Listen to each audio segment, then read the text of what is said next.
Hello YouTube, Willful Ninja here, bringing you another D&D 5th edition discussion video. Uh, Today we'll be talking about the long-awaited dwarves. I know I promised it when I first started this series, but I'm doing it today because I have a special guest and someone who will hopefully be doing more of these videos with me. A good D&D player and a great DM who designs his own stuff. I like to call him Blue. Hi Blue. Hello there. Full name Blueful. I'm also on YouTube and Twitch. Yeah, I only ever remember the blue part of your name. Now, Blue and I Most people do. Blue and I actually are currently playing two games with each other. Eventually, plan on playing a game where I'm the DM. We're beta testing some of our own stuff that we made in collaboration. Well, one of them, sorry, two of them are a collaboration, and we're also in a game ran by a friend of ours who's taken us currently through Dragon's Tyranny. We're at the end of Horde of Dragon Queen. That is correct. Now, I can't wait to see where all that plot goes. oh yeah, same here. Now, right now we're on dwarves. Now, as per usual, I'll read out parts of the player handbook, and I'll keep the videos the way they normally are. But now there may be a bit more side chatter in terms of Blue's thoughts and my thoughts, and then we'll actually have a discussion. It will no longer be possibly left into the comments. All right, so let's get started. Now, here's a piece of what. Here's the first thing you'll read about dwarves. It's written by R.A. Salvatore from the Crystal Shard. Probably a book made by wizards, it seems, considering I noticed one famous um, dark elf, I believe. Here's what it says. "You're late, elf," came the rough edge of a familiar voice. Brunner Battlehammer walked up to the back of his dead foe, disregarding the fact that the heavy monster lay on top of his elven friend.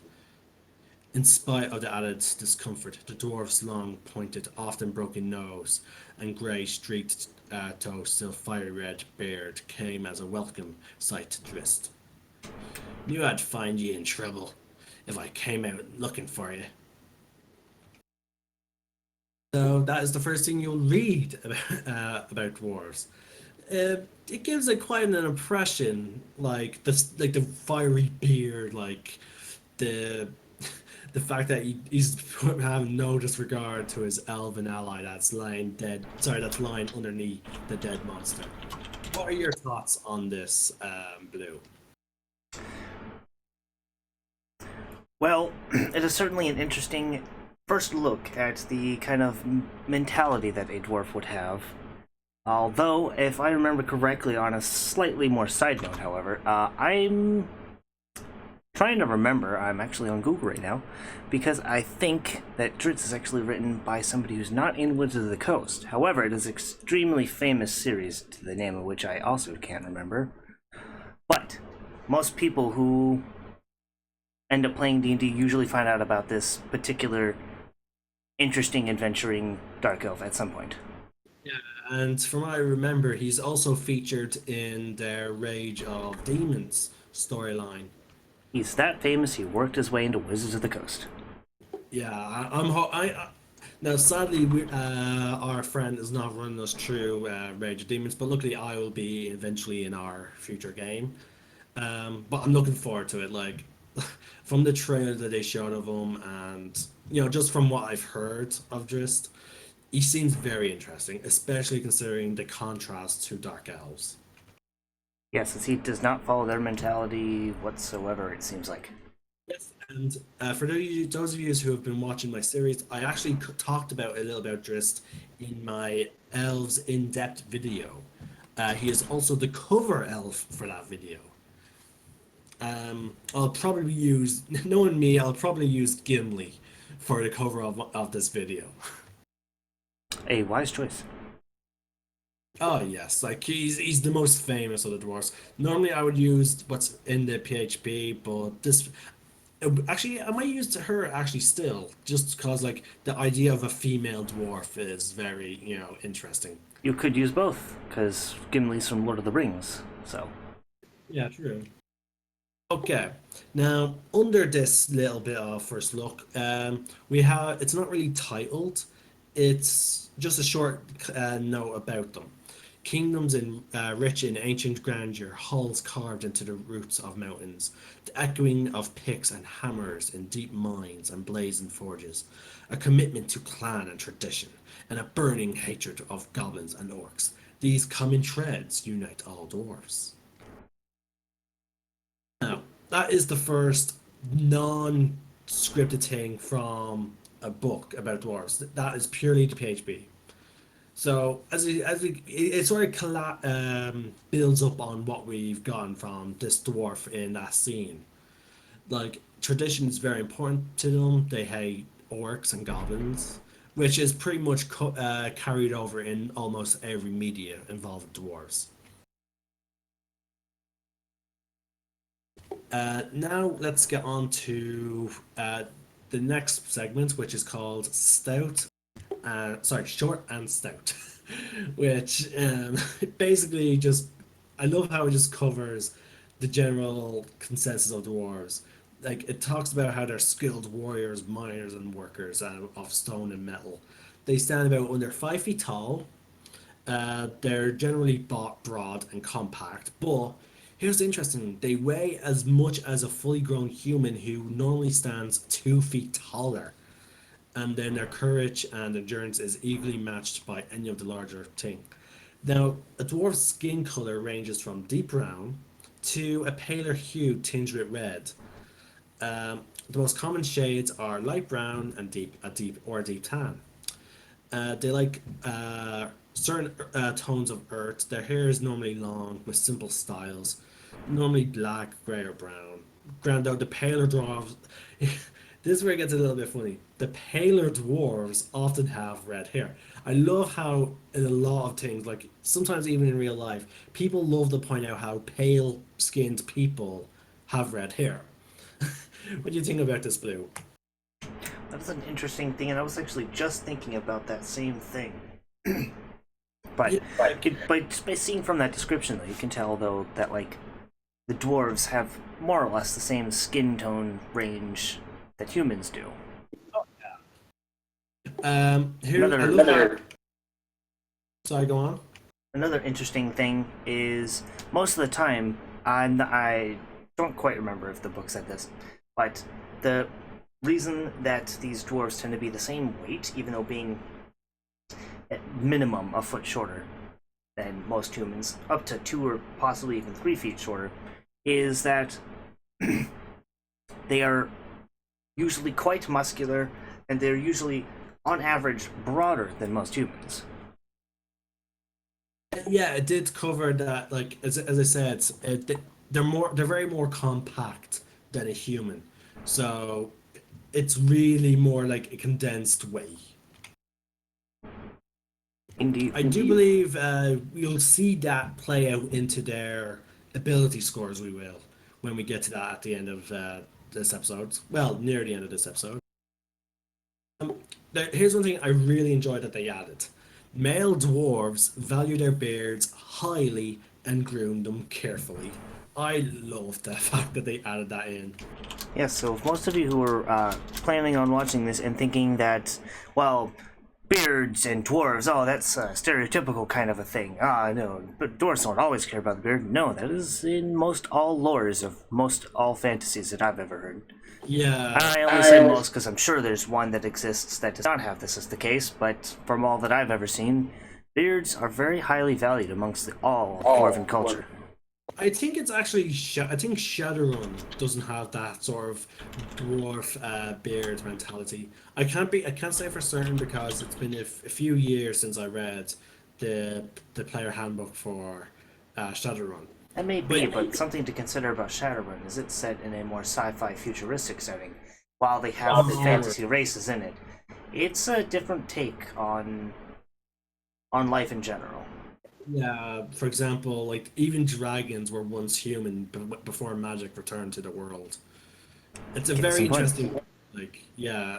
Now, granted, I love how it's set 80 years in our own future, which is now when it first came out, I imagine that was, it might have been, like far off, but now it's a bit funny how we're now in the exact same century where magic came back to the world.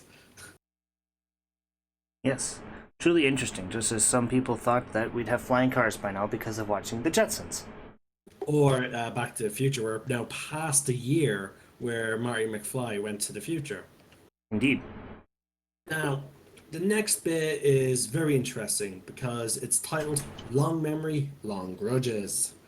And it goes over generally as one aesthetic about dwarves, which is a key factor into their lives.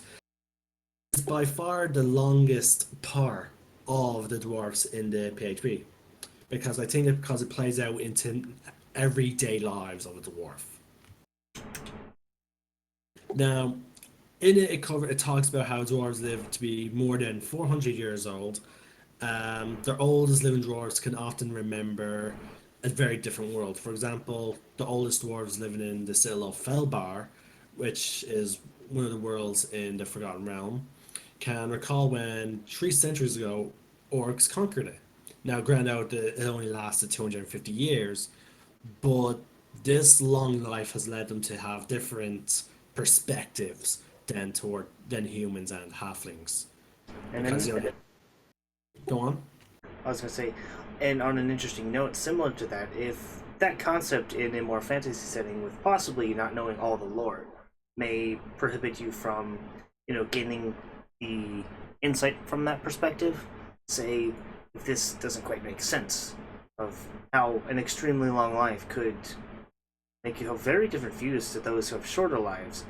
Take into consideration, possibly, if you have a great grandparent or something who lives into their 90s. Just imagine, like nowadays, they grew up in the 20s. They grew up before the Depression and before Yeah. and just after World War One and before Vietnam, World War Two, etc., Civil War, not Civil War, Civil Rights movements, and all that stuff. So just imagine how their perspective has changed over their near century of life, and then Yeah. put that on a much grander scale, as dwarves would live much longer than that. Like a dwarf, a person dying in front of a dwarf would have no real meaning as compared to a human. Like to a human, we have short lives. In D&D, just about 8 years. So therefore, when a person dies, like any race and dies in front of a human, it would have like a resounding sort of impact of mortality. Whereas to a dwarf or an elf, that sense of mortality probably does not really exist. And now, especially for dwarves, because especially when it comes into their ideologies of their families and whatnot, which we'll get into. Um, Now, there again, in the next paragraph of Long Memory, Long Grudges, it talks about how the dwarves are enduring like mountains. Whether it's the passage of centuries with stoic endurance and little change, they have a huge respect for traditions of their clans, tracing their ancestry back to most of the strongholds of the youth of the world. And they practically never abandon these traditions, and they have a real devotion to their gods, and then the ideals of industrious labor, skill and battle, and the devotion to the forge. Now, individual dwarves are determined and loyal, true to their word, and decisive in action, sometimes to the point of stubbornness. Now, this plays out into the personality that and some of the stereotypical stuff in other media of dwarves being very stubborn. It is because they they make up they don't believe in being indecisive, especially in battle, because they normally dwarves are always in a fight against orc or goblin like creatures. And while you're in combat, the slightest hesitation on a decision can mean the difference between life and death, victory and loss. Exactly, and the fact that being a warrior is so intertwined into their culture, that type of indecisiveness would have been squashed practically, and they would have taken that decisiveness into their everyday lives. Even a dwarf who was trained to be a warrior, who then became, say, a smithy or a cook, would still have that decisiveness, from being, from his time of training and growing up, to be a warrior or someone who could fight if the need arises. Now, Indeed. they also have a, I'm glad you Sorry. brought Glad you brought up the I'm glad you brought up the whole stubbornness thing, as while it may seem like a stereotypical thing, that is ultimately where their culture leads them to be. They are quite a bit more stubborn. However, that's not necessarily a bad thing, exactly. because they're not unintelligent creatures. They know how to make good decisions most of the time, but they tend to stick to their ways.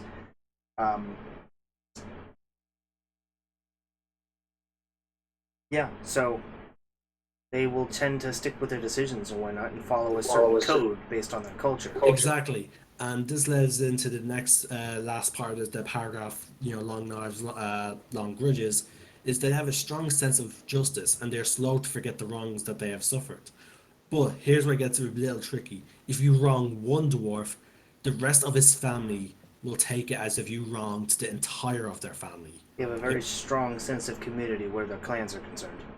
Yes, exactly. So, which is why a fight between two dwarfs can quickly become a freaking war. It could become a Or, blood feud. exactly. Now, just for a quick fun fact side note, in this particular case, and mostly the case for most lores, a clan is also technically their family as well. I think sometimes they could marry in or whatever, or be merged, but most of the time the clan in is also technically the family name. Yeah, like they would have, and that does come into play when you join if you've been accepted to a clan or born into a clan, you don't have a last name per se. You would, which it can lead often to the ideology of, say, some races find it a bit confusing of a romantic relationship with two dwarfs that have the similar clan name. Now, these two dwarfs may not have any shared blood between them. It's just that they have a common clan. Yes, and what is more interesting, especially if those of you who have read the Aragon series, and I believe most lores take this into consideration as well, is that dwarves with their clan names and their clans typically being their originating family name, and thus anybody in that clan is also part of the broader family. It is an extremely high honor to be accepted into a dwarf clan, especially if you are not a dwarf. Exactly. And I have read the Aragon series. I read Bersinga and Aragon. Now, sadly, I wasn't aware Bersinga was, part of the series. And the But last yeah. one, I think. No, it's not the last one. It's the It's second not one. number two. Yeah, yeah. I think the second one is eldest. I think it's the third one. It's either third or fourth. But anyway, Yes. but yeah, like it's dwarves can take in non-dwarf into their families, but it's a huge, huge deal. And it's Like also therefore very rare. exactly. Now, I'm so glad we actually got onto this topic because the next section is clans and kingdoms. Now, the section after this is also God, Gold, and Clan, which further implements the concept of clan importance to a dwarf. And that last section there will then emphasize a bit more of the dwarven priorities when we get there. Oh, yes, yes. Okay, let's discuss their clans and kingdoms. Now, as you would imagine, was the first thing it says about dwarven kingdoms is that they stretch beneath the mountains, and they generally mine gems and precious metals and forge them into items of wonder. In fact, isn't Blue? Aren't most magic items in D&D dwarven in nature in terms of dwarves have forged them? Now, that is an interesting perspective. It can be, it depends on how a DM runs their game and what lore they use. My opinion is that there are several sections of excellent craftsmanship. The two predominants in most any world, lore or elsewhere, should usually be either dwarven or elven. Now, the dwarven tends to incorporate more jewels and Yes. fancy or expensive metals, where elven tends to be more exquisite, fine, Streamlined. slender, engraved craftsmanship. But both races tend to have an exquisite style for making magical items. Now, I feel like in this particular case, I'm not sure if the dwarves themselves make the magical items, but they most certainly, a lot of the times, for better looking magical items, they may have created or crafted the item itself to be enchanted, whether Exactly. another race enchants That's it. that's exactly what I was thinking. That like the dwarves are the ones that like the dwarves will be hired to craft the item, and then someone else will come in, maybe a god or whatever. Like, because there are certain that like when I was making my own magic items for a game, I made a spear of smite evil by the god of protection, which I'll talk about him later on in my series. Except the gods are pretty low in the PHP, so I may not get to him as soon as I would like. And by pretty low, we mean at the back, because it is one of the appendix. Yeah, but it's the god of protection. Um, Now, granted, the way I had it be was that the dwarves were encouraged to forge it, and as they were, working the metal, a lightning bolt struck the mountain, going straight through the earth. And in my world, the hole still exists where the lightning has gone through the mountain onto the weapon, finishing the crafts, finishing the work. Um, but True yeah, sight to behold, that's for sure. oh yes, it's a shame that that's just the history of the weapon. Like, none of my players were there during the forging of it. I imagine it was forged as a minimum a century ago. A little about 2 centuries actually. It was given to a dwarf family, which eventually did. Since the dwarf is no longer a warrior or adventuring, and he's seeking a life of peace, he actually awarded the spear um, to one of the party members, who is an Azamar, and it has a special effect when it's wielded by him because this Azamar is also a favorite soul Azamar, so which means he has a very deep connection to a god. Now it's not the exact same god, but that god has very close ties to the god that he has a connection to. So I gave a special, benefits for when it's wielded by him. Now, sadly, he does not like using it. Yes, a true tragedy in my perfect opinion, because when a DM takes the time to create specific things for a single player, usually that player should feel honored that the DM took their extra time. And I'm sure there will be another video at some point, if there isn't already, that a ninja here will be making, talking about DM player etiquette. Yes, I do actually plan to do that. I plan to also do a party etiquette soon because I feel like it's a matter that should be taken quite seriously. Because as we both have recently experienced some sort of non-party etiquette, and so I'm hoping to eventually do a video on that Yes. because it's something that should really be talked about early on. And if I did a real shame, some people who would want to get into RPGs or D&D specifically, and they don't understand that even though they know they're usually going to be playing with other people, that they are still should be held to the same social standards in this situation and same respect for other people than they would anywhere else. Well, And we've gone on a bit of a tangent. yes, So we'll discuss that in that video eventually. in a future video coming to you. Now, clans and kingdoms also goes on about how they love the beauty and artistry of the precious metals and the fine jewelry. Now, for some dwarves, this festers into avarice. Now, this plays out in some other media as well, particularly for those of you that are fans of the Hobbit movies. We've seen that in quite an effect. Now, granted, Lord of the Rings gave now in one of the different Lord of the Rings books, there are actually more than six. There's actually more than 4 books, Quick and they note, actually not. Yes, go on. for those who don't know, avarice closely translates to greed. It's not exact, but yeah. Yeah, High coveting yeah. It's. I think it's a bit more severe than greed. usually is. But yeah, on a side note though, when it comes to the Lord of the Rings dwarves that we saw, that is also just due to the fact that when Sauron made the rings, he placed certain extra effects to the rings. and for the dwarven rings, now this sort of cursed their entire race with the greed of a dragon, which is, we saw that in advance, quite clearly of, the dwarves of Erebor. Like Indeed. even yeah, it's very interesting. Like because again, unless you read the extra books, you don't really know about the other rings in terms of like the human rings bound the humans to Sauron's will, which eventually became, the Wraiths. But but yeah, so if you're playing a dwarf, try and keep that in mind that they do love wealth, jewelry, and gold and fine jewels.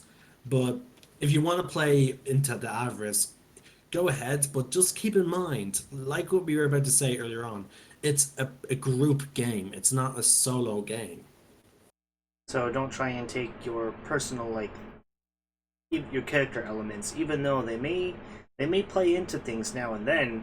There should be no reason to try and make them a predominance and more important than anybody else's. And there certainly will be times where you should forego certain player or character elements, I should say, Exactly. to better the game. For example, in our game, I play a ranger who has sort of an extreme PTSD where he sees a dragon, he gets filled with extreme desire to kill it. So what me and my On DM site. did, what? I said on site. Yeah, on site. So what we did was we gave my character a wisdom save. Now the save has gone down pretty low, thanks to his allies and certain events. But so if you want to play a dwarf that does sometimes give into his avarice, give him a wisdom save. See if he can, like when he sees like a whole bunch of precious jewels or gold or one particularly high valued jewel, have him have a wisdom save to see if he's going to go all golem on it. If you want to keep it up to the dice, which can be more interesting dependent, or if you feel comfortable enough to properly assess the situation as a player and determine whether or not it would be a good idea, and whether or not the character would or would not be able to resist the thing. You can also do it that way. But sometimes the dice rolling as they may is more fun. It is like there are moments where when my character scored that not one on one of the dragons. Like it played out really fun. It did, to the point where the party had to knock him out. Now, granted, the DC was incredibly high because that was the dragon that actually attacked him in his backstory. So there was very like he was going to try and attack it regardless. Now, So that yeah, actually leads me to an interesting statement that we could perhaps do another video of um, D&D stories. yes, that'll be a fun segment. But I just thought it'd be nice to throw in like when it comes to the average, like giving an example of something that I did in terms of with the ranger stuff. Because when you're playing a Yes. ranger, when it comes to your favorite enemy, don't pick the race that you're going to come in across most likely. Because I have several players who picked humans for such a reason. So try and incorporate into your backstory. Don't go for, oh, because I'm going to fight this more often, I should pick that. Also, You a know, quick point on that is whatever you pick as your favorite enemy, whether you use the book or use the UA Ranger, the reason you've picked your favorite enemy is typically because you hate that type of monster. And picking humanoid implies that you dislike most everything that you're going to encounter, including your party members. which is why most DMs homebrew it to add in, you have to pick a specific humanoid race. Or as I do as a DM, I say you're not really going to encounter one more than the other. Yeah. So Okay. pick whatever you want. Another interesting fact is dwarf. Now, this, again, you don't have to role play dwarves as they're written in the PHP, but these are more of guidelines. For example, right now it talks about how dwarves dislike both, and they normally allow humans and halflings to handle the trade of dwarven goods across, oceans or rivers. And the fact that now this covers back to what we talked about clans. Trustworthy members of other races are welcome into dwarven settlements. Granted, some areas are going to be off limits to them. Oh, without a doubt. Oh yeah. And the interesting point about bringing up some of the other races is there another section that we will get into about Yes. Yeah, about perspective the on this. yeah the three prime. I like to call them the three prime races of the Sword Coast. No, as I said, keep in mind I said Sword Coast. They're not the three prime races of all of D&D.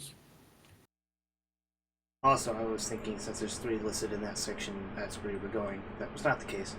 But the sidebars of the perspectives of that particular race whose section you're reading on the other races that are listed in that box tend to differ. And Yeah. can be more than more.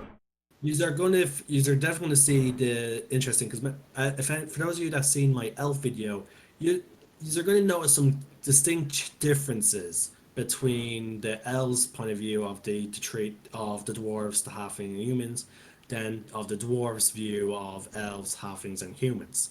It's very interesting that they. I'm so glad that they changed some of these. But anyway, back onto dwarves, focusly. Now, the dwarves who live far from their kingdoms cherish their clans, like their clan identities and affiliations, even if they haven't met another member of their clan, even if they've been living away, like their particular family of this clan have been living away for over 1,000 years, they will still hold strong to the idea. Yes, I am uh, Gundar of the Brownbeard clan. He will still hold a very firm belief of that despite not knowing another member of the clan outside of his family for generations. Now, the worst curse that can ever happen to a dwarf, and again, I think some dwarves would prefer death over this, is to become clanless. Like, just imagine that. You grew up for centuries, or for decades, and then all of a sudden you not having a clan name, As not far not as I know, it's the highest dishonor a dwarf could have. which is why I said I think some dwarves would rather be, killed. You know. Now, some dwarves in other kingdoms would often become weaponsmiths, armorers, or jewelers. Some will become mercenaries and bodyguards because of how loyal and courage, how much courage they generally have. Now, let's get on to gods, gold, and clan. Now, when a dwarf takes up an adventuring life, it's mostly due to treasure for its own sake, or they may be out there for a particular reason, or they might be wanting to help others. Or like perhaps they have heard rumor of a dwarven artifact that may have been stolen or elsewise lost, and they wish to retrieve it. Exactly. Especially if it's from their clan. Now, often they can also be under the inspiration of a deity, particularly a god of dwarves, like. Now, there's also the idea of redeeming lost honor. For example, say your clan is at the risk of being, disbanded. One dwarf may offer the opportunity to go outside and try and do something pretty big, as to keep his clan from being, torn apart.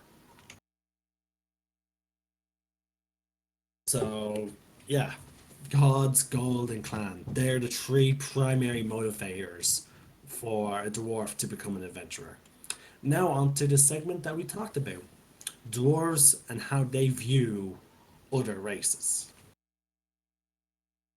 Now, it's a short paragraph. The dwarves get along passably well with most other races.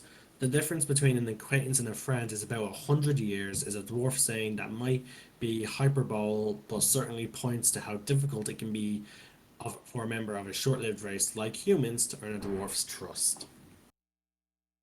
Now, that's going to come into play when it talks about humans and halflings. For elves, dwarves don't like the trust elves, mostly because like when a hammer meets an orc, they believe when an elf uses a hammer to kill a goblin or an orc, they're more likely to sing about it rather than pull out their weapon. They see them as flighty and flivorous, but there's two things to be said about them though, according to dwarves. They don't have many smiths, but the ones they do have are very do very fine work, And when a goblin or an orc comes down from the mountains, an elf's good to have at your back. Not as good as a dwarf, but without a doubt they hate orcs as much as we do. That is very different than how elves see dwarves. For example, remember how I said in the previous video, an elf would view dwarves as being stubborn and a bit clumsy, but they highly valued the dwarf's fighting spirit and their crafting. Whereas with a dwarf, they do certainly value their crafting and fighting skill, but not as much as a dwarf. They still see elves as being a little bit below them. Now, this is mostly just to do with the dwarf's pride in their own particular craftsmanship and Exactly. skills. But they do certainly value them when it comes to fighting orcs and goblins. So they're not as bad as, again, I think it was mostly in the Lord of the Rings series where they have elves and dwarves really being at each other's throats, as in like one would not help the other. Yes. Which is great because like now again, Wizards has released their own little thing where they have been trying to, incorporate Lord of the Rings into their own tabletop using fifth edition rules. But why would you want to? I would not want to play that just simply because of the relations between elves and dwarves. It would make forming a party a little more tense. Like you would really have to talk about, you know, your characters more because again, this sort of heated rivalry between elves and dwarves. Whereas in fifth edition D&D, there's not much of a rivalry. They get along well, fairly enough. It's just that dwarves believe that they are better. They may have a bit of static, but they get along well enough indeed. Now, if you want, I can read the next one. Yeah, go ahead.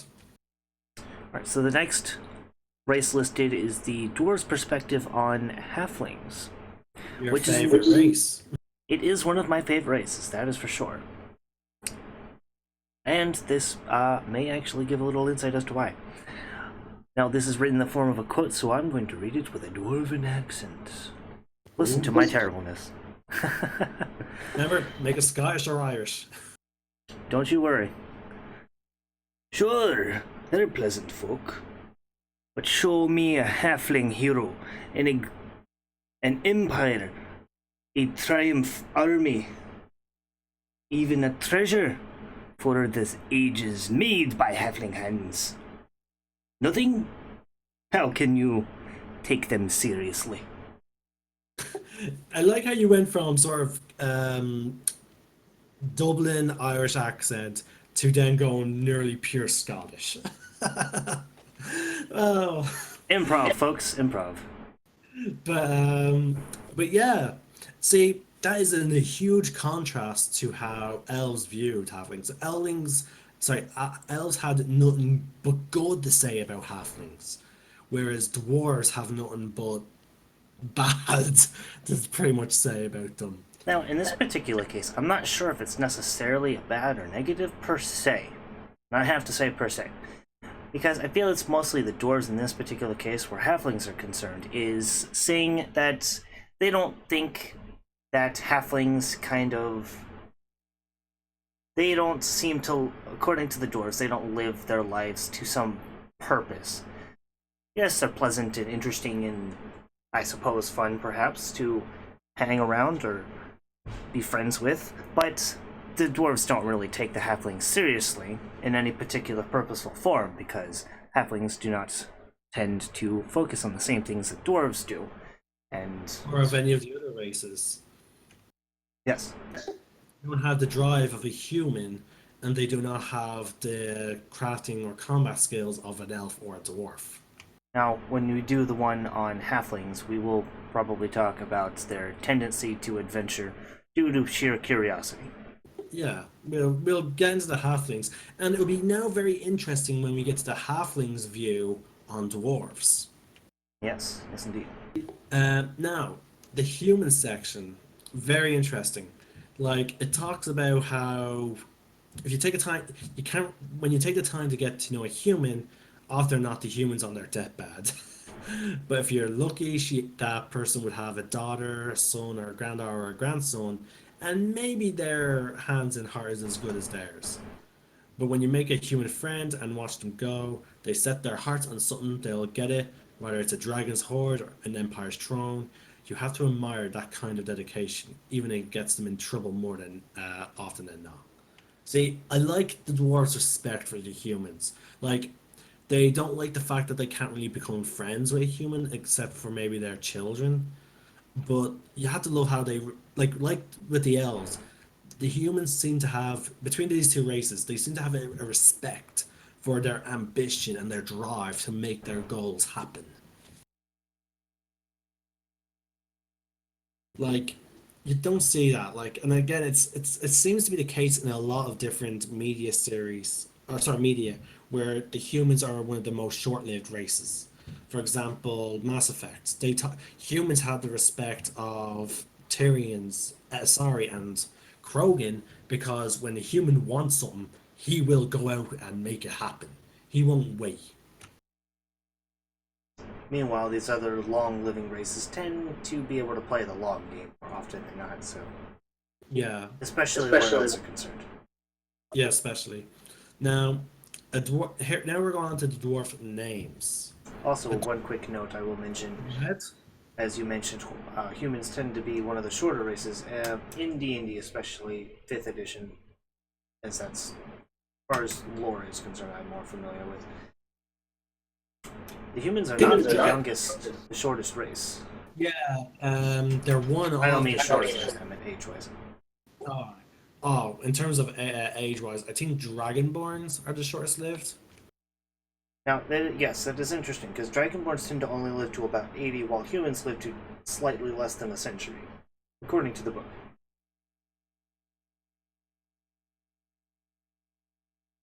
But but yeah, it's again you have to. I love how they have that sort of situation going on for them though, like where other races just admire that drive. And it sort of speaks, and I like to think it sort of speaks to how our own race in reality, like when we wanted to put a man on the moon, like we made it happen. Whereas just then 50 years before, we put a man on the moon, we were just getting the grasp of, flight. It's really remarkable, what humans can do when we put our drive into it. And on that quick note, it's even more interesting when you actually think about it. Most people don't realize it. All of the modern advances have been in the less than the last century. Only about a century did we have electricity. Exactly.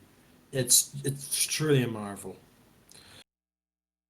Now, here's where we get on to about dwarf names. We're almost at the point where now we will tell you what dwarves actually get. And now the reason why we went through these discussions is so you get a sense of why they get some of these benefits. And not only that, if this lore, since D&D is an RPG, not just a G, it's not just a game, it's a role-playing game, more than likely you ought to be properly role-playing your characters, and if your DM goes based on the book, for each of the races, personalities and culture, etc., then it's good for you to know that, and if you don't like any of these things, before you get into what stats and abilities it gets, then perhaps a different race would be a wise choice.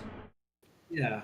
Now, on that note, I there's no right way to play D&D. For example, as I said in some of my earliest videos, every table is going to be different. There's going to be some DMs who actually want to create a great hack and slash game where there's no real role playing. And then that's fine. But the purpose of these videos is also to guide you on both sides of the gameplay, both the combat and the social.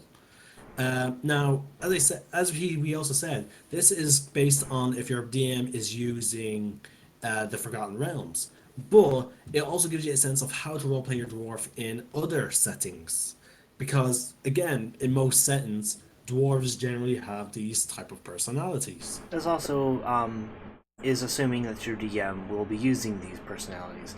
It is possible that your DM decides to say, yeah, never mind to all of this nonsense, and makes dwarves act exactly how he wants them or she wants them to do.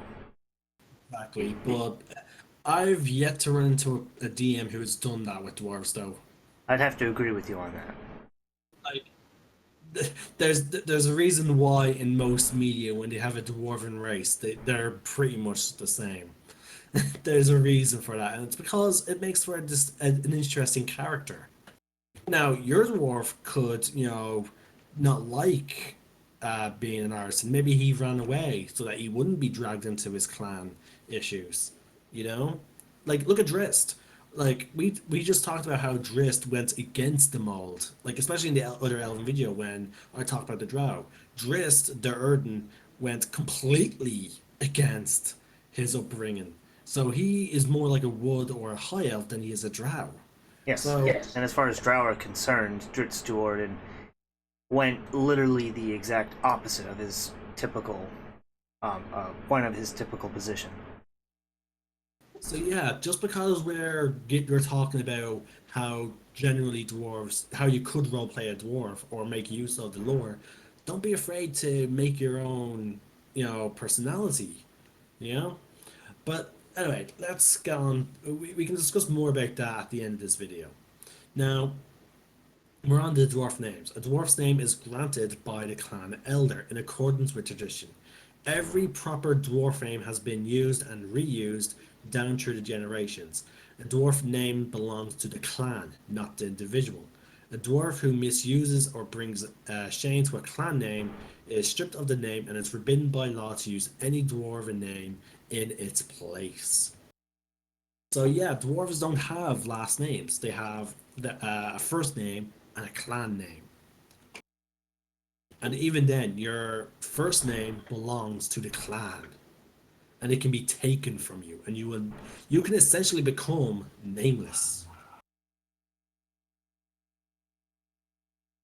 Imagine that. Yeah, you're like.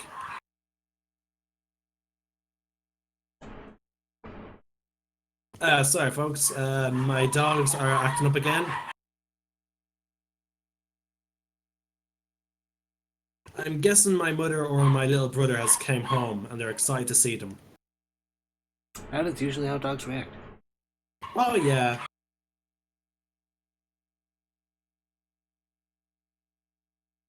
it's nice though. Like it's nice to come home and then have something be, so excited to see you. See, I'm used to that with cats, but that's me. Really? Yeah. Your cats do that? Yeah. Oh, that's nice. Come home, they walk up to you. Meow, meow. Okay. That is probably the most ridiculous tangent I've ever been on.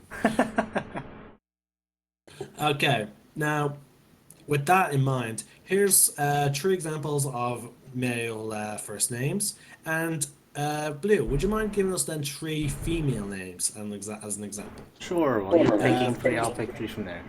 okay, here's one: Flint, Vondal, and Torin. Ah, Torin! As in Torin Oakenshield. Oh, that's nice. Oh, that's cool. Okay. Any three female names? Well, randomly selected due to whatever I saw first. We have Eldeth, we have Sani, and we have Ilde. Pronunciation may vary depending on how you would particularly view it. Oh yeah, I like the fact that Torin is actually in the PHP. This was before, like this book was released before the Hobbit movie, so it wasn't it would not have been that well known of a name, except for those that actually bothered to read the Hobbit books. I like it. Well, the books existed before this one, so. Yeah, I know, but I'm just saying, no, but they would. How often do people read books nowadays? Well, hopefully with the resurgence of tabletop gaming, they'll read books more often. Yeah, you have to really like how what's it, Adventures Incorporated and Critical Role have really shown. Acquisitions Incorporated. Sorry, Acquisitions Incorporated. Sorry, my mistake. But yeah, those two groups have really spread the name of tabletop, and it's great. And also, I think Big Bang Theory might have helped. Granted, though, they use a rule that I thought was not a rule for a while. It turns out what I do is a variant rule. The DM is actually normally the one that does all the rolling. It's a variant rule for the players to do the rolls. That is incorrect and the opposite, actually. I read in the DMG, As it's did I. actually like it's just interesting, like like the fact that having the players roll is actually very optional. It can be optional, but again, I read the same section, and well, this is a tangent for perhaps another video, but it did say that a variant rule that you can do is having the DM do all the rolls. Oh, I thought it was the other way around. Nope. All right. Well, I'll have to take a look at that, and if I'm wrong, oh well. Well, also, But especially if you think about it. In my opinion, as a player, it would take away some of the fun if I did not get to roll some dice. exactly, and how much better is it to know that like when you roll a die, you're the one who gets the 20. Now, in terms of narrative, it takes a bit of the immersion off, but it's not that bad. It gets players excited, And if especially when they get 20. and if your DM and your players agree, and the DM does do all the rolling, it could perhaps even increase the immersion as keeping the math out of things, perhaps. But Exactly. that's a table-to-table thing. Yeah. Okay. Let's get on now. Here's some true examples of clan names: Beldurk, Battlehammer, and Ungart. Again, pronunciation may vary. Yes. As I Okay. would say that as Ungart. Yeah. Now, here comes. Now, keep in mind all the lore that we've discussed previously about dwarves, and it'll may give you more of a sense of these. Now, when we get to the alignment, I would like to point out again that the alignment is not set in stone. You can play whatever alignment you are. This is just what dwarves generally be. As is the RP from the previous sections, it is a guideline. Exactly. And 'Cause now we're entering the combat section. Dun dun yeah, dun. because we actually had experiences with another player who treated the alignment as set by law. Granted, he was also misreading the book, but that's beside the point. Yeah. Now, your ability score for all dwarves. There are two sub races that you have to pick, but we'll go to them. We'll get to them after this. Your abilities for all your dwarves, your Constitution score increases by 2, making which can come in very handy. It means you'll have more more max health. It means potions are more useful. It comes in very handy, especially if you're playing a paladin or a cleric. Well, it has nothing to do with potions. I thought you had to add your Constitution modifier to when you drink a potion. That is incorrect. Potion of healing, for example, all the potions of healing deal a set amount. They have a certain number of d4, and they deal an additional number. Ah, okay. Never mind. But still, again, But yes, take- increased health and increased resistance to certain well, it'll increase your Constitution saving throw, which can help you against certain things like cold, or since you're a dwarf, a lot of dwarves, most lore and all lore that I've seen, tend to like drinking a lot. And most DMs use Constitution saving throws for drinking heavily. So, yeah, and drink. yes. Now, dwarves mature at the same rate as humans, but they're considered young until they reach the age of 50. So your dwarf could start adventuring at the age of 18. It's just that you'll be considered very young. Yes, which may make it more likely for your character to be, like, say, 75 or 100. Oh yeah. Now here's where we got into the bit where we said it's your choice. This is just a guideline. Most dwarves are lawful, believing firmly in the benefits of a well-ordered society. They tend towards good as well, with a strong sense of fair play, and the belief that everyone deserves a share in the benefits of a just order. I will point out real quick that most dwarves tend to live to about 350 years. You did skip over that. Yeah, but I think I covered it well into the fact that in the lore section it says they can live over 400 years. See, as I said with the elves video, they sort of, counter each other a little bit. In the elf video, they say they can live to be well over 700, and they treated 750 as well over 700. Well, I'm not quite sure on the lore aspects. The little blurbs at the beginning of each of the racial section, they do have and they do specify, they say about 350 for dwarves specifically. So Yeah, it says take on that average. as you so choose. Oh yeah, it says on average. So I'd say like 450 would be, very rare, but it is possible for a dwarf. It's just that you would not be. I would imagine 350 is probably like retirement age for any dwarven adventurer. If he's still healthy enough, to live. Or put it beyond. this way, as humans in our real world here, it would be life expectancy. Yeah. A lot of humans live past life expectancy, but Well, it's a lot don't as well. Now, we get onto size. Dwarves stand between 4 and 5 feet tall and average about 150 pounds. Your size on grid maps is treated as medium. Medium. Which means you take up a 5x5 square. Yeah. Now, this generally goes on for most PC races. Even Goliaths, who are actually would normally be treated as large, get treated as medium. Well, their broad doesn't exceed the 5 foot limit. I mean, they're still roughly about as broad as a dwarf, which tend to be a little bit more broad than humans. They are definitely much taller, usually being about 7 to 9 feet. Yeah. Again, it's just for the sake of grid maps. Now, in my game, we might not be using as many grid maps, but it comes in handy to have these little guidelines for when we do use them. It's a good thing you mentioned that, because I only use the grid as more of a guideline as to how far stuff is. It just makes it a little easier for measuring from point A to point B. And also, Theater of the Mind allows you to keep more of the immersiveness of the gameplay, especially if you're going through a dungeon, because in real life it is quite possible to get lost. Yes. And with grid maps, when you're using a grid map for a dungeon, the players are never going to get lost because they know exactly where they've been. Unless in case you happen to be in a game on a famous website called Roll20.net, and the DM in question happens to have the dynamic lighting feature available to them, which allows them to restrict your vision of the map to what your character would see if they were actually there. Yeah. Either way, it's handy to have the size, where it says your size is medium. It's still handy to have. It allows us to know what type of size you should take up on a grid map.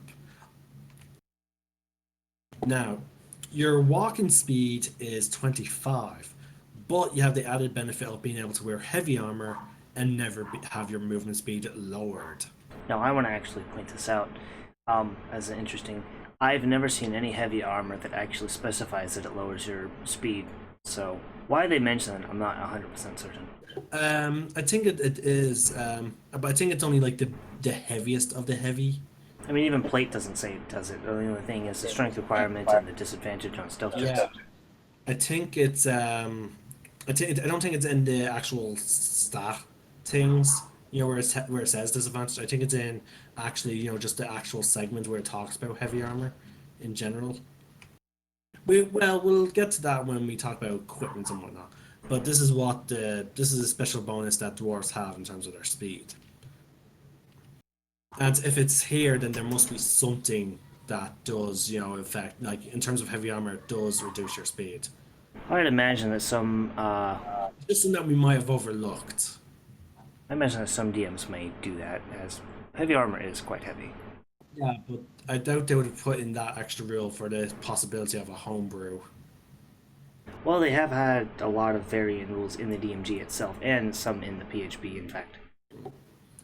Alright, well, we'll see about it later on, when we get into the equipment section of the PHB.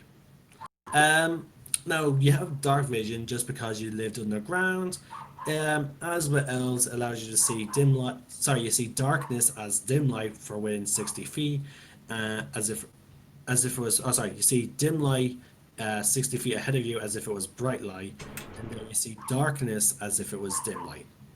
Now, that's the case for all dark vision. Yeah. But as with the other elves, you cannot discern color in the darkness. You can only get shades of gray. Indeed. Now, quick side note again. I went and looked at it, and the plate armor's description does not reduce your speed. None of them do. But I also thought of something else. For the purposes of carry weight, when we go to that, I think that they may disregard the weight of their armor if it were to bring them over carry weight, or encumbrance if you're using that variant. Oh. Oh yeah, there is rules about if you start going. It's not like freaking other games where you go over your weight, you're just quickly dropped to walking speed. Sorry, you're dropped to not being able to move. Well, that's carry weight, which is in here as the so your carrying capacity does exactly that, but that's the standard rule. That encumbrance does that as well. But I think for either or, you do not count your armor for those purposes. Blue. Would you Yes. mind continuing going through the next segments? Someone's knocking on my door. Sure. Where'd you leave off? Dark Speed. vision. You just covered dark vision.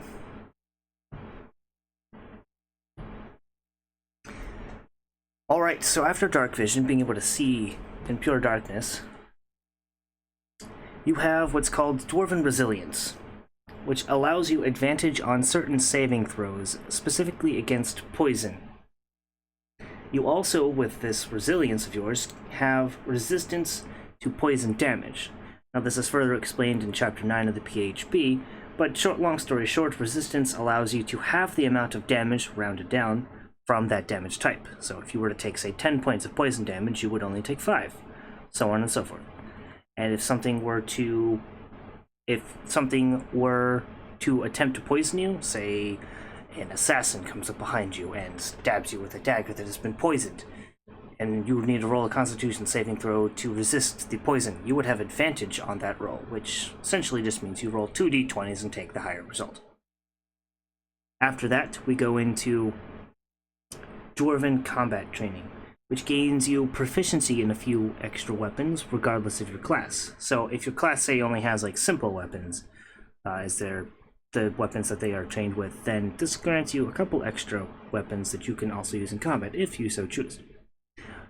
These weapons are a battle axe, a hand axe, a throwing hammer, and finally a warhammer. These are four very traditional dwarven-style weapons, as you might see in loads and loads of pictures. These are the kinds of weapons that dwarves tend to like to use. Axes and hammers. After this, dwarves also, as we mentioned earlier in the previous sections, they are quite excellent smiths, so it would make sense that they also gain a tool proficiency. Hello, I am back. We are on the tool proficiencies section. Okay. Where they gain proficiency in choice of either smith's tools, brewer's tools, or brewer supplies, or mason's tools. Oh yeah, it's very handy. For example, what I normally like to do, because my D&D stories generally revolve around an ancient order, I like to give the players a chance to build it's sort of to also curb the concept of being a murder hobo, where you're just wandering around, killing things, not caring about a home. I like to reward my players with rundown buildings of different sizes. But the larger the area, the more run down it is, and the more expensive it would be to fix it up. And right now they chose the largest of the set, which is basically just one giant set of ruins. Yeah. Having a dwarf player with mason tools would have come in very handy. But It would. so-called smiths. But also keeping in mind that when you create your character, you don't quite know what the DM's going to do. You should pick one of these three. And Try in and this tie case, it into your you- background. yes, either tie it into your background or based on the personality you want your character to have. Also, did you have anything to add to the weapon proficiency and the dwarven resilience?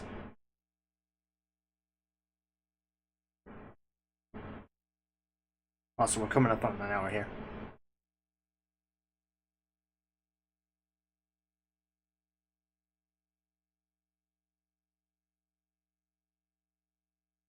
Ninja.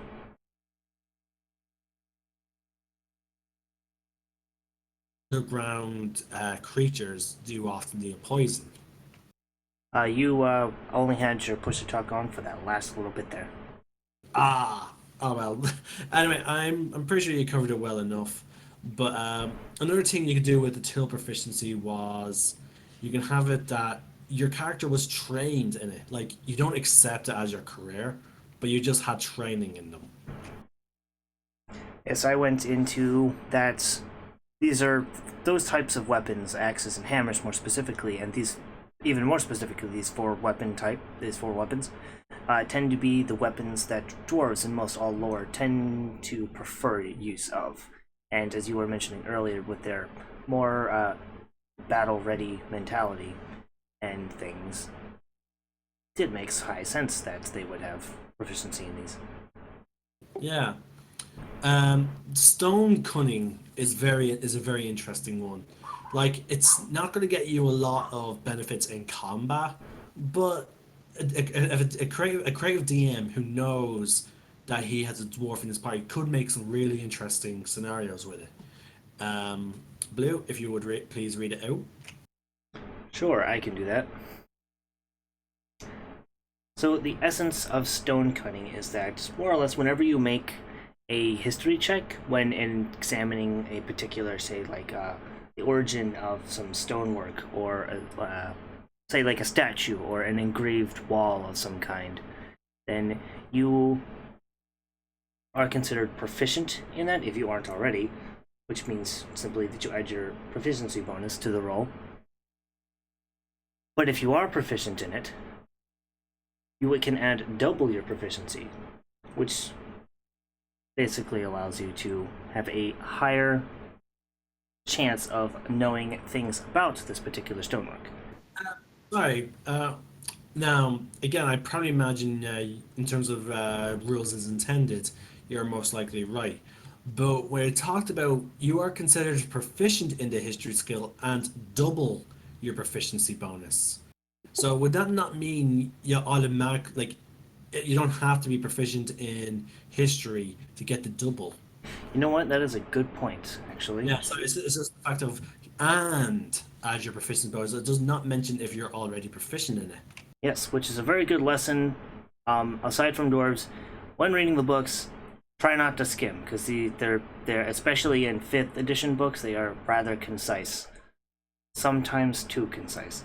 But Yeah, but as there's also the sage advice document would indicate. yeah, like for example, the Sage of Ice, they cover more as the rules as intended as the rules as written.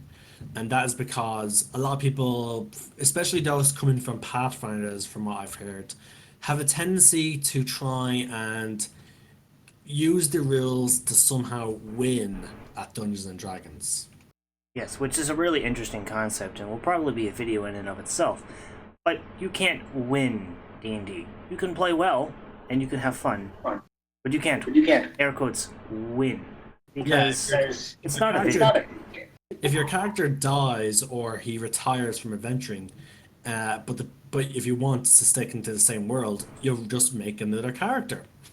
Obviously, you level him up to the point that will still be useful to the party, but just because you reached level 20 doesn't mean your adventure ends. You're still adventurers. You'll still be asked to deal with goblins, despite the fact that goblins are nothing to a level 20. It's just that the DM would probably throw like 20 or more of them at you to keep them a relevant threat. Not only that's not, but wizards don't have official content for this, but there are plenty of variants that are in homebrew things that allow you to go past level 20 up to level 30 Exactly. usually. But that is a few and far between thing, as most campaigns tend to like to start at the lower levels, as it's more interesting to properly level up. But then campaigns, not as often as you may hope or think, they don't as often get up to even level 15, let alone 20, and then to go beyond that. Which is just a shame because as a D&D player, like I would rather I plan to play the long game. As do I, but there is also the like a good, sturdy, firm game can be interrupted by the sheer fact that life happens, and sometimes people get busy and things change. So playing a long campaign, starting at level 1, going to 20, can easily take years. Critical Role being an example, as they've been playing for 5 years and are only level 17. Exactly. Like, it also depends on when you're offering experience as well. Like, some DMs may be a bit more stingy with the XP because they don't really care about leveling, which I imagine is the case with Quick Roll. Like, if you watch them, which I strongly recommend you do, you'll notice that a lot of the time they get distracted by sometimes the simplest of situations, and you would feel like they may not be getting experience for this tangent that like this sort of side quest they go on because it's mostly just dialogue. Now, a fun fact on that, actually, having seen some additional stuff from Matt Mercer, specifically, is that he actually gives the XP properly awarded, and he does, as I also like to do, and gives extra rewards to people who are RP well. Now, I take that to an extended effort, and I almost always reward RP experience, as I like to make combat not as prevalent in my games. But again, this is another tangent for possibly another video. Oh yeah, I do find it interesting that they are earning regular XP. That is quite interesting, but it does still throw out low level enemies at them though, so it does slow them down a little bit. But again, as I said, it's like what I said when it came to level 20. These are heroes. These are still going to be asked to deal with some threats that are just way beneath your you know normal circumstances. Depending on how your DM runs. Yeah, but okay. Now the two dwarves do speak common, which is basically English in terms of our real world, and dwarvish. Now, I like how they describe how the languages sound to the play. For the sake of, even though we're all speaking, for example, I would say my character's speaking dwarvish. Now, yeah, I don't have to make up any words, but Blue here would probably picture some sort of language following this description. It's full of hard consonants. Consonants. Thank you. And good to. Okay, you describe it. Okay. I do not English well. Alright, let me fine. Alright, here we go. Dwarvish is full of hard consonants and guttural sounds. That makes up the predominance of it. And those characteristics spill over into whatever other language a dwarf might speak. So this basically indicates kind of like I have a feeling this sort of indicates Scottish or Irish. it could definitely go that way, but it's like you pronounce your consonants in a more harsh tone, and in general you have more of a guttural tone about yourself. Deep as well, I imagine. Yes, guttural can also go into like a little bit more like gravelly sometimes. It depends on the person's voice, of course, but Now, the two sub races you get, of course, now these add some extra stuff to your already quite impressive dwarven abilities. For example, the hill dwarfs that are from. Now, the gold, they're also known as gold dwarves of Faerun. They're from the southern area of the Sword Coast. And in the Dragonlance setting, they're also known as Nidar and the Bast Klar of Klin in Dragonlance. I like how I tried to really add some proper Scottish or Welsh thing with the Klin at the end there. yeah, especially in your accent. Yeah, like I would wonder how it would sound because, like, again, since I grew up with this accent, I don't hear any distinction on how my words sound. But I find Which means you don't have to put an accent on it. Yeah, because there's technically already. I wonder how me putting on the accent would affect the actual accent. I wonder if it'd be like a multiplier or something. But But I can imagine for you as a person from America, it would probably sound very unique of what I just said. Like, but yeah, you're as a hill dwarf, your wisdom goes up by one, and you get a. Now here's where it gets really handy. Um, Your hit point maximum increases by one, as is increased again by one every time you gain a level. Now, I believe this would actually stack with toughness because they are two different abilities. Now, here's an even more interesting thing. Now, this ability, for those who are wondering, is called Dwarven Toughness, and specifically to Hill Dwarves. But as it doesn't specify, none of them do, I believe this would stack with Toughness, and it would also stack, I think, there's, if I remember correctly, the Dragon Bloodline Sorcerer has something.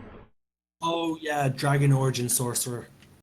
And they what was it? What's that make you a total of an additional 4 points, 4 HP per level? Yeah, it would. Plus your Constitution, plus your hit die. Yeah, this would make a really tanky thing. And also the Dragon Sorcery Origin, which I covered in my sorcery video, would actually make a very interesting thing with a Hill Dwarf Sorcerer. Because again, remember, some dragons, particularly red dragons, which are the stereotypical dragon, which I will cover eventually in when I get to doing the monster manual. But the red dragon is your stereotypical dragon, similar to Smog. They covet gold. Now, not all dragons covet gold. Blue dragons also prefer to gather people who are skilled and talented. It's a little odd, but hey, every dragon has a hobby. Well, it's what they consider valuable. I mean, having having an array of people at your hands to be able to do, and who trust you, as you know, being a blue dragon makes you chromatic and thus usually untrustworthy. But having people who have high value skills and whatnot to be able to do what you want and do things for you is a value in itself. I imagine there's some magical restrictions to keep them in line when you magically enslave their soul or something like that. Possibly, I would say it depends on the DM and the dragon. Now, I wanted to mention something else, but about the Hill Dwarves. As the name implies, and from what I've seen, and also my own perspective, is that Hill Dwarves. Now, you would expect, as most dwarves live inside a mountain, usually underground. Hill dwarves, from what I understand, tend not to, which is, in my opinion, why they have a +1 to their wisdom score, is they tend to live either on top of the mountain or they live on hills, usually, or the sides of the mountain, whichever, cliff bluffs and such. And from what I've seen in some lore is they tend to be more religious than the ones that live underground. Now this, mechanically speaking, for D&D 5e specifically, is more religious tends to err more toward your wisdom score. It does. Grando is also part of your intelligence thing as well, but that's just to recall general knowledge of the religion. But if you're playing a cleric, but if you're specifically playing a cleric, which is a religious caster, you do use your wisdom as your modifier. Indeed. Now we get on to the traditional dwarfs, as I like to call them, the mountain dwarf. Indeed. Now, these are from the north of Faerun, and they're also known as Derar, clan of Dragonlance. Now, your strength score increases by 2, which is pretty rare considering they still get their +2 to Constitution. Excepting the case of half-elves, which we'll get into in another video. Actually, I already did half-elves you said. Sorry, my mistake. I did not cover half-elves yet.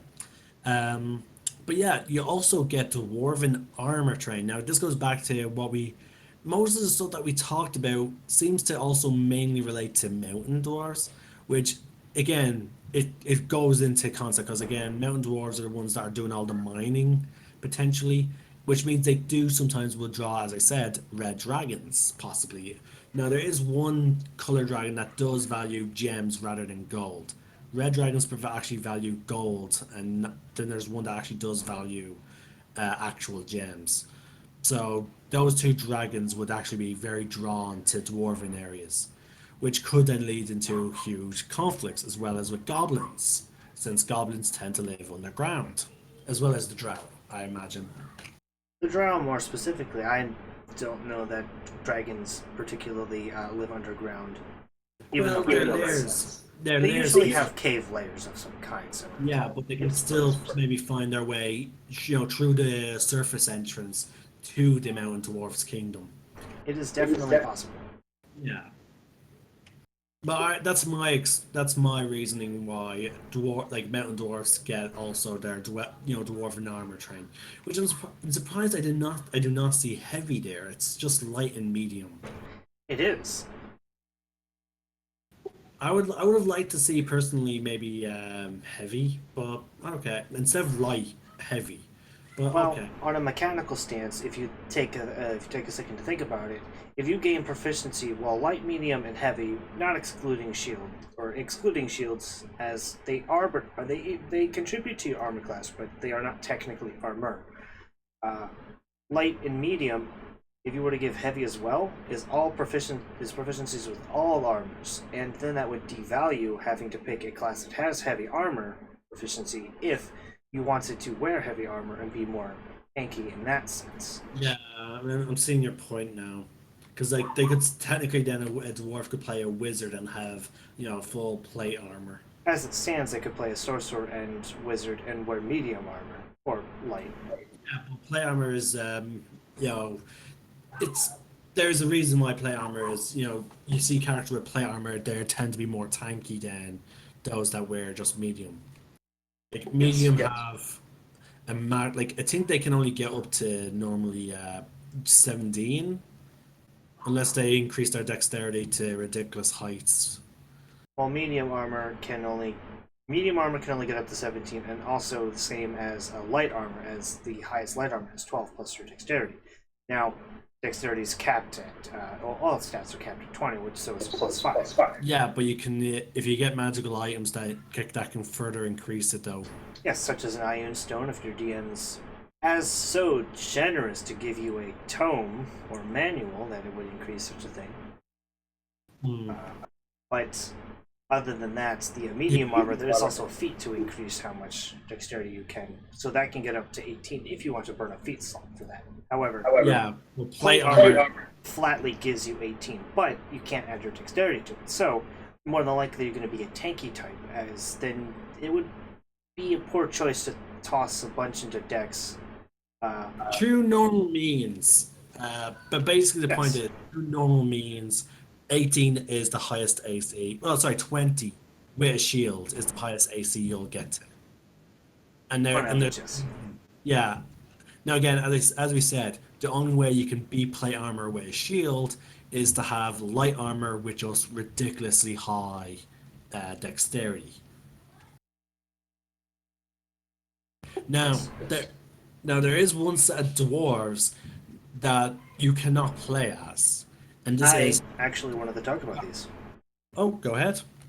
As you were about to mention, the Duergar, there is a small sidebar detailing a type of dwarf that is, from my understanding, more lore-wise. They tend to be more on the evil side, but these are a dark form of dwarf that tend to reside in the Underdark. Now, lore may vary, but there actually is, as there's not stats for it in the player's handbook, there has been a book released that accompanies, I forget which module or series that you were mentioning that it accompanies, but the book called the Elemental Evil Player's Companion Guide, or Companion Guide, whatever. The Elemental Evil Companion Guide does actually detail Durgar. Does If I it? remember correctly. I didn't think any of the adventure modules added, possible playable races. I believe they are listed in there. Oh, I should really take a look at them then. Maybe for when, maybe I should extend my thing to possibly the companion stuff. There's only two. There's the Horde of the Dragon Queen companion, and then there's the Elemental Evil companion. But yeah, I should really expand onto those maybe. Yeah, it is possible. Now, I could be thinking of the Zwerfnebeln, which are the deep gnomes, so I'm going to go confirm that real quick. Well, if they are possible to be a future playable race, then I will cover them. But for now, we'll just stick to what the PHB says. In cities deep in the Underdark live the Duergar. or Grey Dwarves. These vicious, stealthy slave traders raid the surface world for captives, then sell their prey to other races of the Underdark. They have innate magical abilities to become invisible and to temporarily grow to giant size,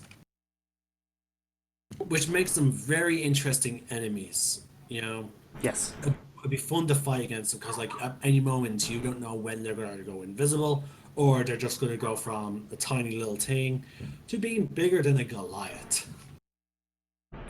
Indeed. Now, I did double check. It was deep gnomes that I was thinking about, so my mistake. Ah, that's a shame. But yeah, I will have to cover them for the sake of, the deep gnomes. Now, Well, they're also the Aarakocra and Goliaths are detailed in there, as well as the Genasi. Or Genasi, I should say. okay, well, we'll cover them eventually. Indeed. Now, that is it for the dwarves. Now, there are some classes that can go very well with the dwarves. Blue, why don't you cover this bit?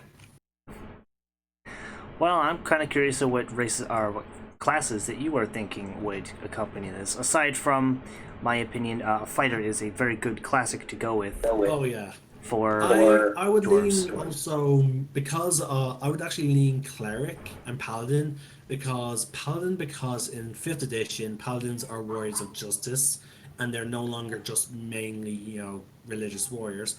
Well, But that's not 100% accurate, as they do still obtain a holy symbol for their spellcasting.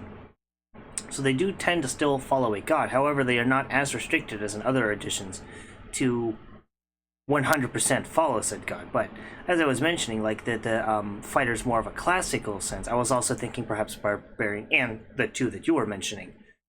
Those four are excellent choices for those. Now, it's not impossible to play any other class, but yeah, it's just that with the con score and like for example, like a tiefling is not the best race to play for say a wizard, but I like playing them, so I play often not a tiefling wizard. So yeah, if you like the idea of playing a dwarf, play a dwarf regardless of your class. And we also talked about playing a hill dwarf with a dragon sorcery, sorcerer origin, which can play into a real cool concept, like maybe a red dragon, well, we actually don't have no idea how to play that out, but yeah, red dragons do covet gold, and so do dwarves. Maybe your hill dwarf sorcerer sometimes gives into his draconic, like with dragon greed atop of the dwarven greed.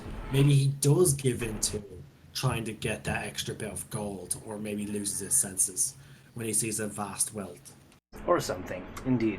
But with the general stats, they all get +2 to con, which airs more towards tanky style characters. Yeah, If you want to go more, if you want to pick your class based on the statistics, and depending on which sub race you go with, the +1 to wisdom would air more towards like a cleric, not actually a paladin, oddly enough.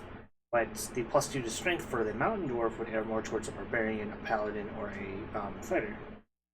exactly. Now, again, as you said, you do not have to take these, but they are, recommended if you're completely new to D&D, because sometimes it is better. Sometimes when you're starting out, it's better to go with this type of situation to sort of learn how the game plays. So if you're new to D&D and you are picking a dwarf, maybe go with these recommendations just to make your life a little bit easier for as you're just starting out. Now, a further recommendation to completely new people to D&D. Most people have a little bit of a difficulty with the spellcasting, not necessarily the concept, but the mechanics thereof. And for that reason, I would advise more towards a fighter or barbarian, as fighter does have an archetype that incorporates some Yeah, but it's a spellcasting. nice introduction to magic. It can be if you want to do that and you know that you want to do spellcasting, as it's usually simpler than and a little bit more restrictive, so you don't have to pick through as much stuff, especially since a cleric has all of their spell list at their disposal each day. That can be extremely daunting. So Yeah. And a barbarian gives you the straight up fight type of abilities, like predominantly barbarian, you hit things and you take damage. That's your stick.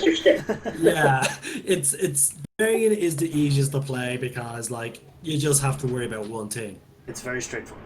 Yeah, fire can be a little.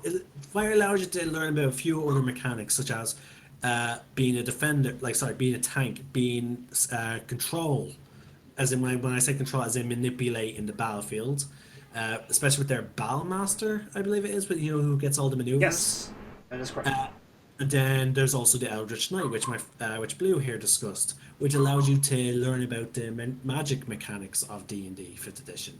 Which tend to err So more, for the purposes of an Eldritch Knight tend to err towards, I know it's abjuration, so it tends to err more towards protection styles of magic. I forget what the other one is, so I don't But yeah, know if the it's point changed. is, fire is actually one of the best learning classes, in my opinion. It could 'Cause also be a rogue as well, to be honest. yeah, yeah, but the thing is also, a fire can either be a strength-based or a dex-based character. Indeed, it can. So, if you now again, we'll go into fire in more detail when we're done with the races, but yeah, there are recommendations. Now, Blue, do you have any? How, what do you do with dwarves in your games typically? Well, interestingly enough,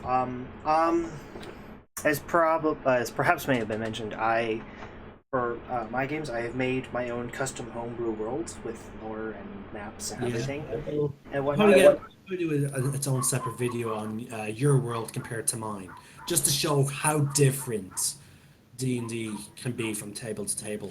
We could, just like the little side episodes of the World of Remnant from Ruby. You haven't seen that, have you? Anyway, I watch Ruby, I do. It's a anywho, good show. yes. So I actually follow them almost pretty. In my worlds, the most modern state of my world is that essentially the current history in mine. They are a little bit more friendly towards.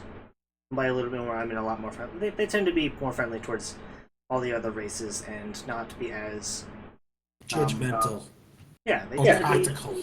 Most of the races tend to be less judgmental and a bit more practical, but that's due to the world's history. Also, it could be perhaps for sake of ease, but I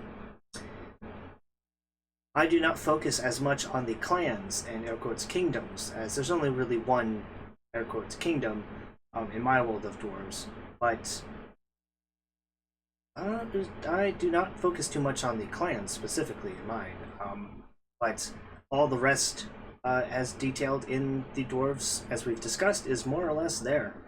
Their affinity for metal, and I also include gems a bit. Their acuity towards smithing, their exquisite craftsmanship, their pride, and etc. Well, that all works out quite well. Like, again, I find it interesting that in your world, they're not as practical in terms of their mentality of the other races. Like, again, I think that's what stems a lot from the dwarves' dislike of halflings and elves. Well, semi-elves, is the fact that they don't live their lives for a practical good of others, like the way dwarves pursue their goals.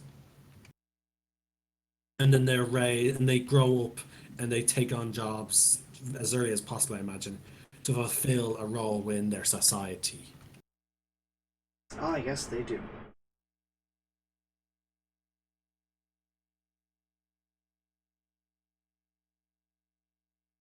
But with that in mind, I think I generally follow the same situation as the PHP, because it is a stereotype and it's not going to be anything new, but at the same time, it's there's a reason why it's generally the same situation, and that is because people enjoy it.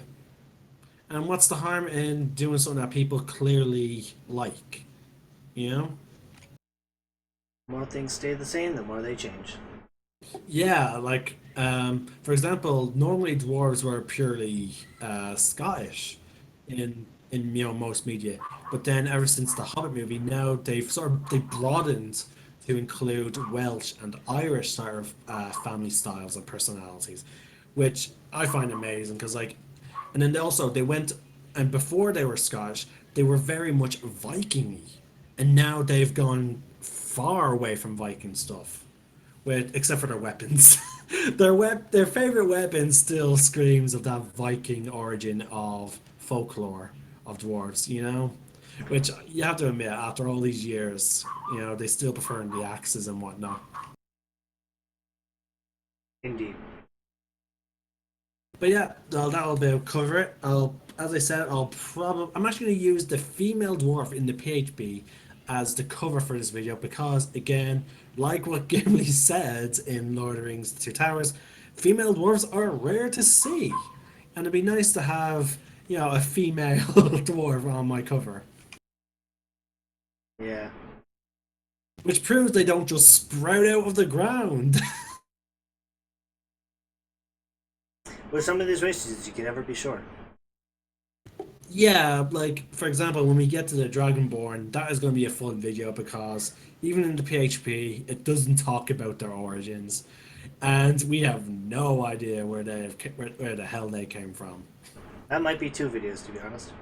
Yeah, we might do. I might do 2 videos on the Dragonborn because again, it's a fun topic, and guys, in your comment section below, what class do you think? What are you going to play with dwarves if you ever do play one, or what you're currently playing? Leave a comment in the comment section below, and you know let's try some ideas. Also, try and also throw some wacky ideas for dwarf names, maybe. You know, let's have some fun. I would like to thank Blue again for now joining me on, well, which will hopefully become a recurring thing on my series. Now, it does mean that there'll be a still picture for my video, so for possibly a future of my videos. But you know, this is more of a discussion thing, so I don't want to rely too much on wacky videos or a slideshow of different pictures. Plus, Now, having it in a more podcast format allows, you can set it up and listen to it while you're doing other stuff. yeah, exactly. Because like I tried watching Critical Role as just audio. You can't because sometimes they would say something that you'd be like, "Oh God, I need to see how Matt reacts to this." You For can, example, but you will miss some stuff. yeah, like for when And you will Matt, definitely want to tab back over into it to take a look at what's going on. yeah, like Matt's reaction to the thunder wave inside of a dragon.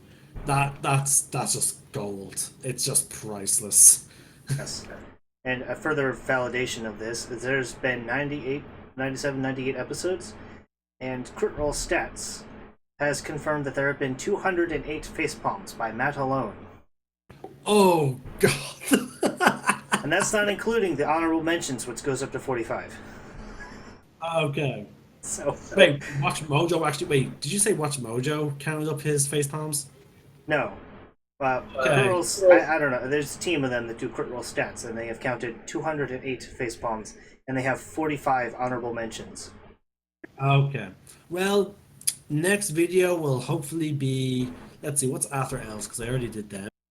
Well, I would believe alphabetically that would be Dragonborn, but if we're going by the No, book, no, it would be we're going- Halfling. Oh, yeah, we're going halfway next. Nice. Your favorite race, and we'll also. One No, of. Yeah, one of your favorite races.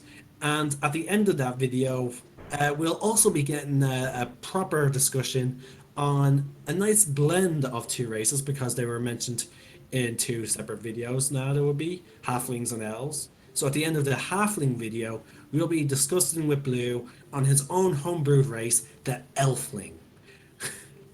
So That is more my favorite.